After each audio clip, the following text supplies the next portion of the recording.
welcome back to Culture Crossroads. It is time for the rundown, this time with R.C. Williams and Juliana Ormond. Welcome back. It is all the news and notes you need to know in no particular order. And of course, today, really, I mean, what other news is there but what is the burgeoning, blossoming, and sustaining riots in Los Angeles and beginning to sprout up in other parts of the country. In fact, where I am in North Carolina right now, I'm starting to see signs on the overpasses saying stop arming Israel and things like that. So you know that just like the summer of love in 2020, the summer of Floyd, we are looking at, looks like a playback of some kind of that effort. And on that front, we want to dissect these riots from a couple different ways. But first, it would be ungentlemanly, uncouth, if you will, if we didn't, of course, officially welcome back Juliana. Juliana, I mean, RC, we'll get to you in just a second. But Juliana, how have you been? It seems like it's been like a month. Everybody's wondering where you've been. They've been turning the channel, trying to, maybe you're on another channel. They're looking for you all over. You're finally back, safe and sound. What have you been up to? Just finishing up the work that we started with the workbook. So that's taken a lot of my attention, making sure that all the T's are crossed, the I's are dotted, and it's the way it needs to be. That way we can send it out to the world to be able to see it. So we're excited about that. So, 30 days of a hiatus, trying to get that work done was really important for us. Excellent. Yeah. All right. Well, okay. So I want to go one angle at a time here, okay? Mm-hmm. The truth takes time. I want to start with this video. This is a clip. This is President Trump speaking from the Resolute desk on the riots. And we're going to start by giving the Trump administration the benefit of the doubt. We're going to start by looking at this at face value for what it is, because part of the truth is face value, at least. Mm-hmm. Part of it may not be. We'll talk about that in a few minutes. But we're going to start here. What's the face value of this? Let's listen to what President Trump had to say.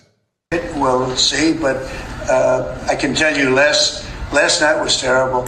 The night before that was terrible. We have, as you've seen, it was on most of your networks, people with big, heavy hammers pounding the concrete and pounding curbs, pounding and breaking up and handing these big chunks of concrete to people. And they were taking that concrete, going up on bridges and dropping it into the roof of a car. They were throwing it at our police. They were throwing it at our soldiers that are there. And we got it stopped, and we have them in custody right now. Look, if we didn't get involved, right now, Los Angeles would be burning, just like it was burning a number of months ago with all the houses that were lost. Los Angeles right now would be on fire, and we have it in great shape. I'm not playing around. How will you determine whether or not there is an insurrection? Well, you take a look at what's happening. I mean, I could tell you there were certain areas of Los Angeles that you could have called it an insurrection. It was terrible. But these are paid insurrectionists. These are paid troublemakers. They get money.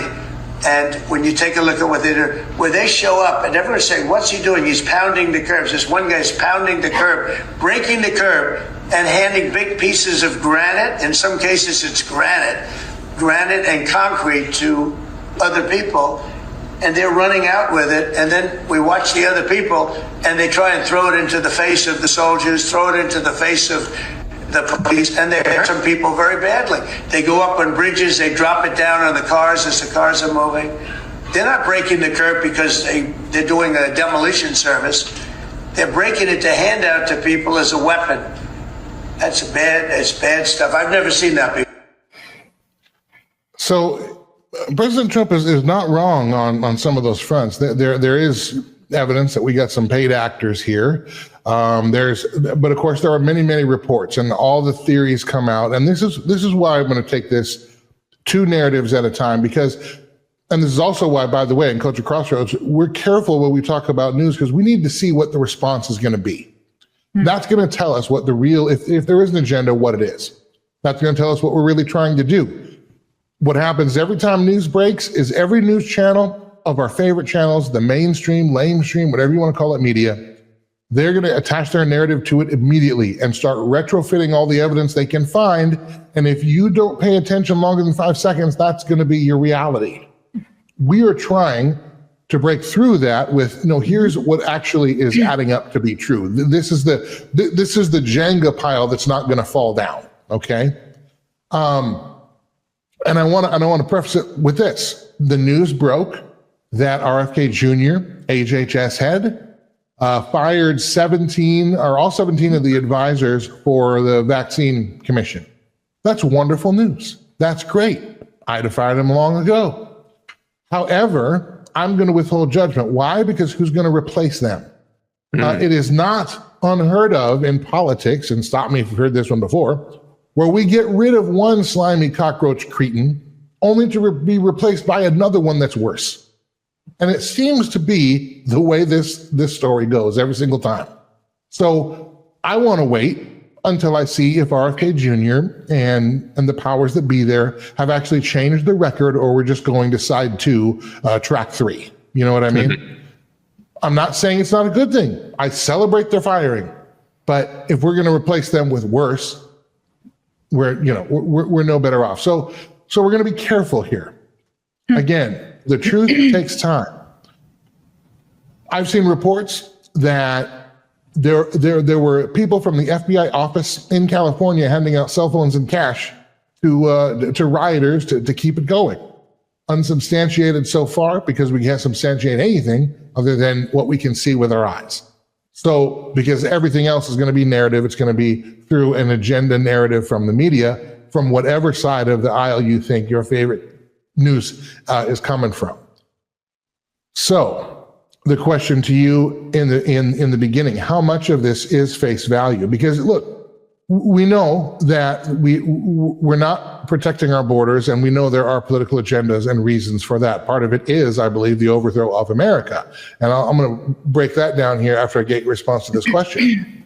So, and we're talking about a federal border. So all this hemming and hawing from the Democrats over Trump is overstepping his bounds. Here is one example where, yes, the federal government should be stepping in. This is a federal border that's not being defended by the state. It absolutely is their jurisdiction, 100%.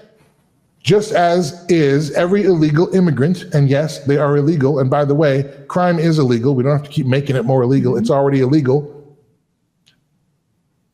Every illegal immigrant, therefore, is under the federal jurisdiction in terms of accountability and detaining and deporting and everything else. Yep. They are doing real damage. They are burning cars. They are destroying businesses. They are stopping freeways. This absolutely is a violation of the rights of every legal American citizen in that area. Every single one of them. So the National Guard should be there.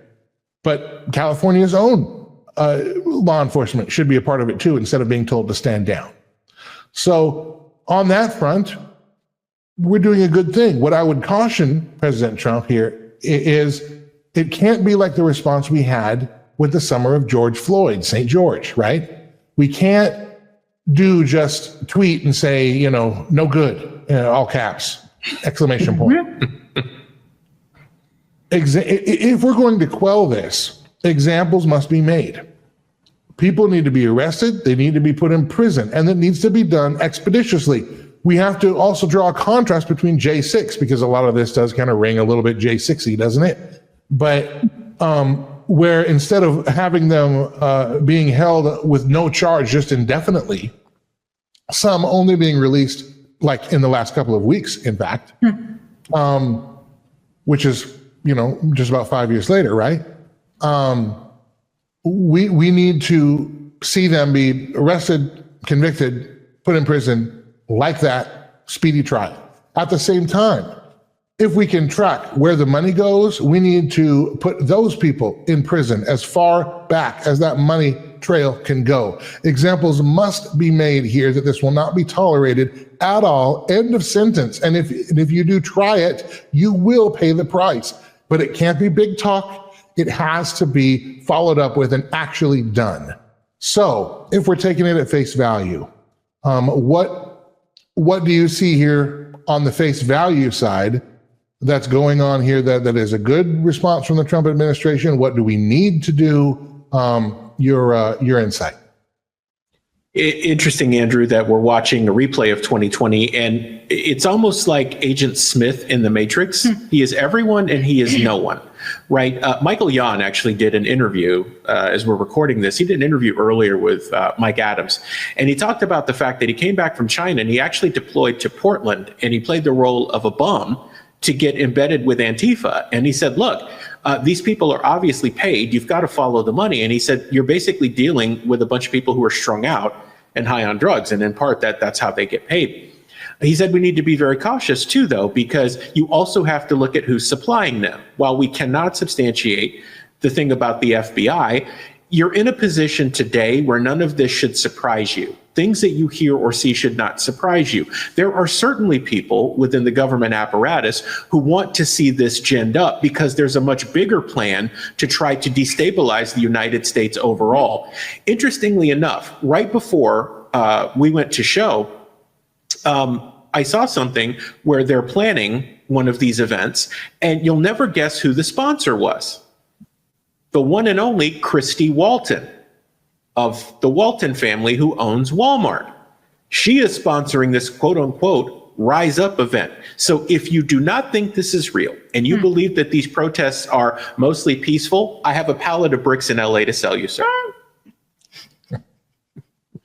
Juliana, I get you to weigh in here. I mean, just if you're looking at this thing just on the top before we dig down, and I know you have some dig down thoughts,